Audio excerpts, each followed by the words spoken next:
नमस्कार, F&O की पाठशाला में आप सभी का स्वागत है। मैं हूं मानसी दवे और वायदा बाजार की ABCD हमें सिखा रहे हैं जी बिजनेस के मैनेजिंग एडिटर अनिल सिंघवी जी। अनिल जी, पिछली क्लास में हमने ओपन इंटरेस्ट के बारे में कॉन्सेप्ट समझने की कोशिश की, लेकिन यहाँ पर ओपन इंटरेस्ट अगर बढ़ता है या ओपन इंटरेस्ट घटता है, इसका मतलब क्या है? एग्जाम्पल के साथ बताएं। फर्ज करें आपने कोई एक लॉट खरीदा है, ठीक है, चाहे वो निफ्टी का हो, चाहे कोई स्टॉक का हो, फ्यूचर हो, चाहे ऑप्शन हो जी। आपकी एक खरीदारी की पोजीशन है किसी लॉट की। एग्जांपल के लिए चलिए निफ्टी फ्यूचर्स मान लेते हैं, ठीक है। आपने एक लॉट निफ्टी फ्यूचर्स खरीदा है, ठीक है। मैंने एक लॉट निफ्टी फ्यूचर्स बेचा है, मैं हूं, ठीक है, मैंने बेचा है, आपने खरीदा। आप ए हैं, मैं बी हूं फॉर एग्जाम्पल, और वो समझ में नहीं आया तो आप मानसी रहिए, मैं नीलो नीली देता हूं, ठीक है। आपने खरीदा है, मैंने बेचा है जी, ठीक है। अब आपका एक लॉट ओपन है, मेरा एक लॉट ओपन है, एक्सचेंज के लिए एक लॉट का ओपन इंटरेस्ट हो गया, ठीक है, ठीक है। अब आपने जो खरीदा है, आपका मूड हुआ कि भाई बेच देते हैं, बेचना है तो कोई तो खरीदेगा जी। तो खरीदने के लिए आया कोई सी, ठीक है, कोई XYZ, आपने बेचा, XYZ ने खरीदा, तो आपकी पोजीशन तो होगी 0 जी। तो आपका ओपन इंटरेस्ट तो घट गया ना जी, क्योंकि अब आपकी तो पोजीशन रही नहीं।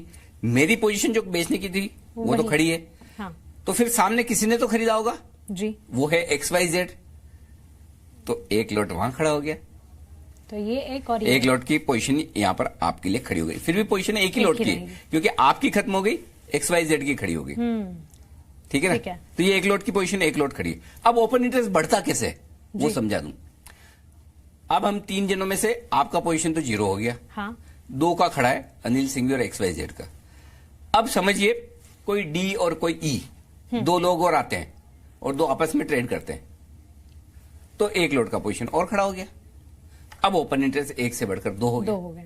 तो जितने ज्यादा लोग आते रहेंगे, ट्रेड करते रहेंगे, वैसे वैसे जो कॉम्बिनेशन बनते रहेंगे, वैसे वैसे ओपन इंटरेस्ट बढ़ता है, घटता जाता है, ठीक है। तो इस तरह से ओपन, तो आप समझ गए ना, आपने खरीदा, आपका ओपन इंटरेस्ट बना, हाँ। आपने 0 कर दिया, आपका खत्म हुआ, लेकिन कोई तीसरा आ गया,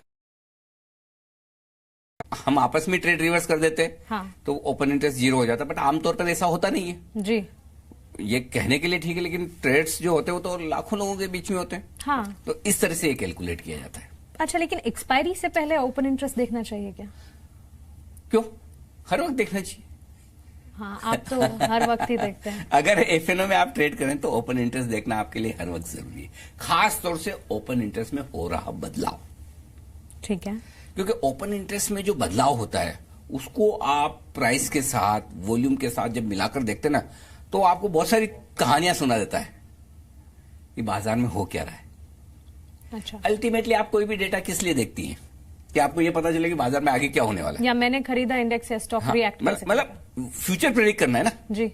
अल्टीमेटली हम बाजार में ट्रेड जो कर रहे हैं वो फ्यूचर प्रेडिक्ट करने की, आगे भविष्य में उस स्टॉक में क्या होने वाला है, उस इंडेक्स में क्या होने वाला है, वो अनुमान ही लगाने की कोशिश कर रहे हैं ना जी। आप बेचते क्यों हैं? क्योंकि आपको लगता है कि बाद में नीचे जाना चाहिए, हाँ। या आप खरीदते क्यों हैं? क्योंकि आपका अंदाजा है कि ऊपर जाएगा। यही तो अनुमान लगा रहे हैं हम, और यही अनुमान लगाने के लिए ओपन इंटरेस्ट को हर वक्त इसलिए ओपन इंटरेस्ट में जो बदलाव है उसे ऐसा कहना चाहिए मानसी कि ये बाजार की सामूहिक सोच का परिणाम है।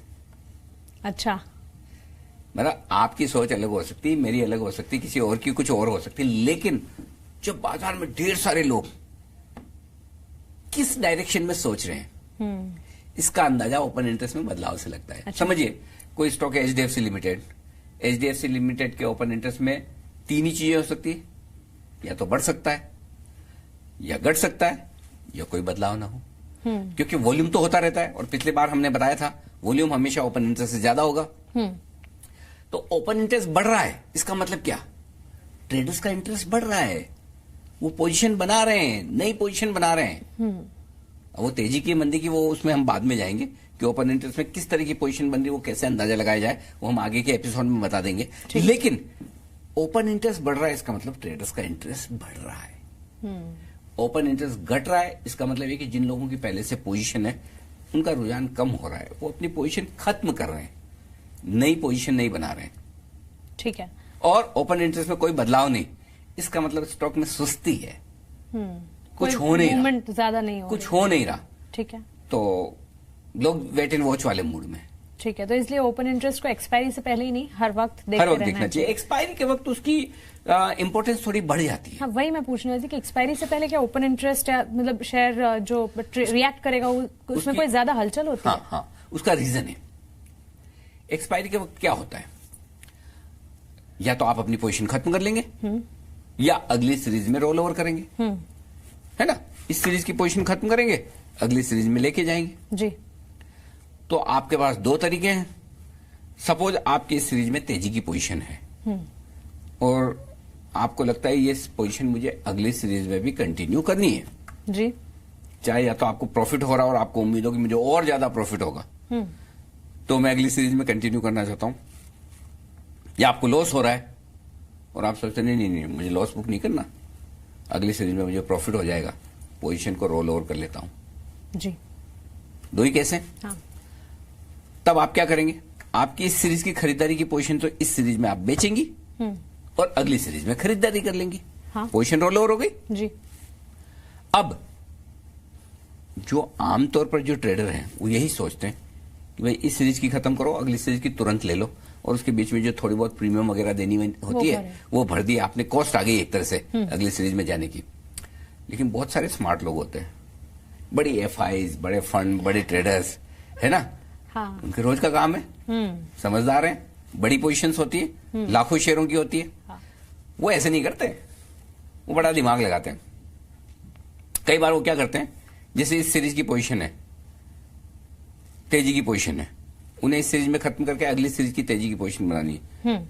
तो हो सकता है अगर उनका व्यू तेजी का है तो पहले अगली सीरीज में लेना शुरू कर दे। अच्छा, तो इस सीरीज का बेचा नहीं है, उससे पहले अगली सीरीज का लेना शुरू कर दिया। अच्छा, मतलब रोल ओवर नहीं, इस सीरीज का बेचने से पहले अगली सीरीज में। फिर जब भाव बढ़ जाएगा तो इस सीरीज का बेचेंगे। ओहो, अरे बड़े स्मार्ट लोग होते हैं मानसी, आप सोचेगी तो दंग रह जाएंगे कैसे। इसीलिए कई बार क्या होता है कि एक्सपायरी के नजदीक जब आप जाते हैं ना तो बड़ा अचानक से ओपन इंटरेस्ट में बड़ा बदलाव दिखता है, आपको लगा अरे ये क्या हो रहा है। हाँ। लेकिन होता ये है कि लोग कई बार पहले एक व्यू ले लेते हैं कि पहले इस सीरीज का ट्रेड खत्म करना है या पहले अगली सीरीज का ट्रेड बना लेना है, रोल ओवर कैसे करने हैं। आमतौर पर क्या है, ये छोटे ट्रेडर के समझ के बाहर की चीज है। इसलिए हम उनको क्या कहते हैं, जब आपको रोल ओवर करना हो ना तो सिंपल इस सीरीज का और अगली सीरीज का एक साथ ट्रेड करो, ताकि आपको मार्केट के फ्लक्चुएशन के प्राइस के रिस्क ना हो। जो प्रीमियम लगनी है वो तो लगेगी है ना, क्योंकि वो तो लगनी है। मार्केट का नियम है कि आप कॉस्ट ऑफ कैरी, तेजी की पोजीशन बनाने के लिए कुछ पैसा तो भरना ही पड़ेगा जी। तो ये सिस्टम है। लेकिन मार्केट में ऐसे भी खिलाड़ी है जो तगड़ा एनालिसिस करते हैं। अरे पूछो मत, टेक्निकल्स के बेसिस पे, वायदा कारोबार के डेटा के बेसिस पे, किसकी कितनी लॉन्ग है, किसकी कितनी शॉर्ट है, कौन से लेवल पर स्टॉक सपोर्ट ले रहा है, तेजी का मार्केट है तो कौन से लेवल पे स्टॉक अटक रहा है, मंदी का मार्केट है तो उसके बेसिस पे पहले पोजीशन इस सीरीज की खत्म करें या पहले अगली सीरीज में पोजीशन बनाएं, फिर उसका प्राइस इंपैक्ट आ जाए तो फिर क्या करें। अरे क्या नहीं होता है इस बाजार में। लेकिन मुझे लगता है कितना भी तगड़ा खेल खेलते हो, ये वायदा बाजार के एबीसीडी फॉलो जरूर करते होंगे हमारे 100%। क्योंकि बेसिक्स जो है वहां से वो ये जिन खिलाड़ियों की मैं बात कर रहा हूँ वो तो प्रिंसिपल है इस स्कूल के।